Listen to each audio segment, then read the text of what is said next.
Donc merci beaucoup Julien. Effectivement, Elmire, une librairie de testing et de fuzzy testing en fait plus précisément. Déjà bonsoir à toutes et tous et merci au Frog pour l'invitation. Je m'appelle Xavier, j'ai fait cette librairie, je suis disponible sur Twitter et sur le Slack Android DevFR, donc si vous avez des questions après, n'hésitez pas. Et on va parler de ma librairie Elmire qui est disponible en open source sur GitHub et qui sert à faire du fuzzy testing.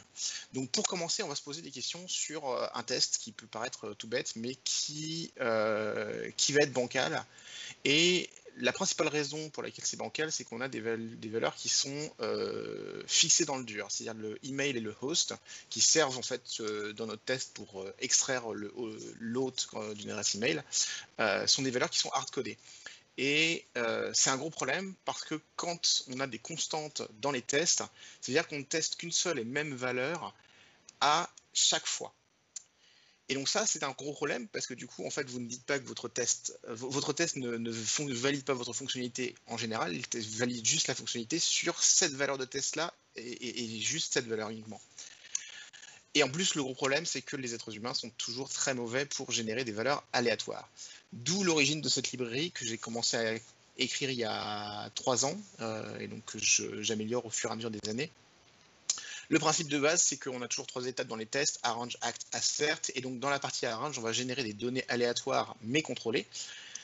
Dans le act, on va exécuter une opération sur la feature qu'on veut tester, et enfin, en assert, on va vérifier le résultat par rapport aux données aléatoires qui ont été générées. Donc si on veut regarder comment ça s'utilise, donc la librairie est compatible à la fois avec JUnit 4 et JUnit 5, et j'ai même fait des petits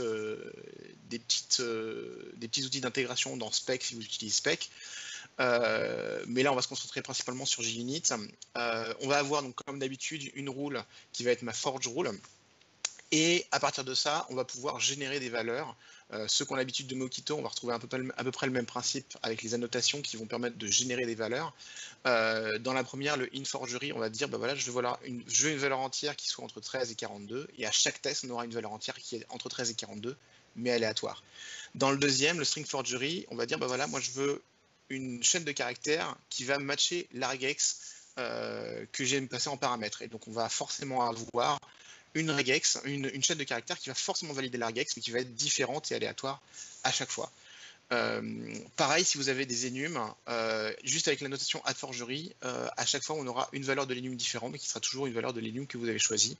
Et on a dans la librairie, il y a des extensions pour toutes les classes de base de la JVM, comme date, local, URL, etc. Et où en gros, pareil, vous mettez juste add-forgery et on va vous générer une date aléatoire à chaque fois, mais qui sera toujours un objet date. Et enfin, vous avez même le moyen de créer des forgeries sur vos propres classes. C'est-à-dire que en créant juste un user forgery factory, vous allez me dire, bah voilà, j'ai une classe user, voilà comment est-ce que je fabrique un user avec des valeurs aléatoires. Donc par exemple, ici, on pourrait avoir un ID qui va être généré à partir de la classe UID. On peut créer un first name et un last name qui vont juste être des chaînes de caractères alphabétiques.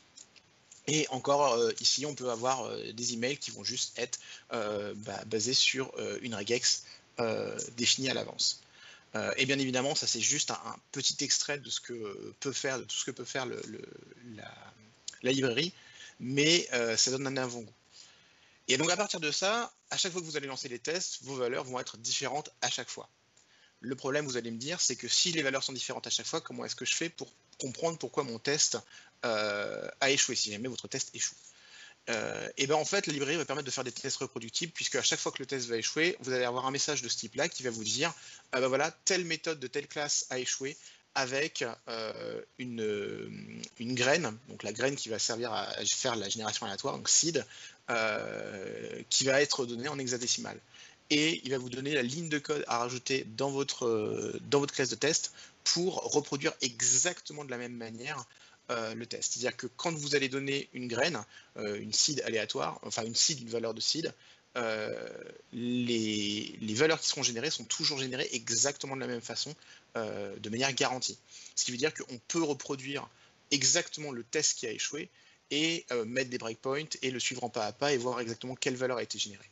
L'intérêt de ça, c'est de se dire que plutôt que de partir du principe qu'on va avoir les valeurs qui sont hard-codées et on va juste tester ces valeurs-là, on va essayer de tester toutes les valeurs possibles. Et donc toutes les valeurs possibles, bien évidemment, on ne peut pas le faire à la main, on est obligé de générer ça via des librairies. Et l'intérêt, c'est que plus vous allez faire tourner vos tests, et plus vous allez vous rentrer sur des cas limites qui vont vous montrer des parties, des valeurs d'entrée qui ne sont pas prises en compte soit dans les tests, soit dans le code en production. Et donc l'intérêt de ça, c'est que petit à petit, vous allez pouvoir vous assurer que votre test va être compatible pas juste avec les quelques valeurs qui sont en constante dans vos tests, mais que votre code va être capable de fonctionner sur toutes les valeurs possibles qui pourront être entrées par vos utilisateurs dans le code en production. Donc voilà, donc c'était une toute petite introduction au fuzzy testing. J'espère que ça vous a donné envie de vous intéresser au moins à ce sujet. C'est pas la seule librairie qui existe, mais celle-là, j'ai essayé de la faire évoluer au maximum pour qu'elle soit la plus utilisable possible. Si vous avez des questions, n'hésitez pas à venir me voir soit sur Twitter, soit sur le projet sur GitHub, soit sur le Slack Android DevFR. Où je serai ravi de répondre à vos questions sur Elmire ou sur les tests en général. Voilà. Et encore merci pour le Frog pour l'invitation.